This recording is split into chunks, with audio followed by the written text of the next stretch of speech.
မာရိဆိုတာဘလောက်ငတ်ငတ်ဘလောက်ဆင်းရဲဘလောက်အောက်တန်းကြကိုချင်းသိက္ခာကိုအပြတ်မခံတာအိမ်မှာစားစရာမရှိလို့ငတ်နေပေမဲ့ချက်ချင်းအမေမယူဘူးဦးဇင်းကသိကျင်တတ်ခဲ့တာအမေကိုကြည့်ပြီးပြုံးနေတယ်ပတ်စံညာမယူရှင်းလားသိက္ခာနဲ့ဘဝကိုတိဆောက်လို့ဒီပလင်ပေါ်ဒီနေ့ခင်ဗျားတို့ရှေ့မှာကျုပ်မထိုင်နေတာနားလည်မလားသဘောပေါက်ဘူးလားအားလုံးဒီတိုင်းပြီဘာလို့ပျက်စီးသွားတယ်လဲဆိုတာအဖြေရတာပဲ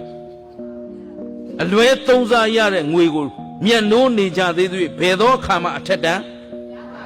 တမာတိဆိုတာဒါပဲမွဲခြင်းတလောက်မွဲငတ်ခြင်းတလောက်ငတ်တိတ်ခါအပြည့်မခံဘူးတိတ်ခါမဲ့တဲ့ဘဝလောက်အောက်တန်းကြတာ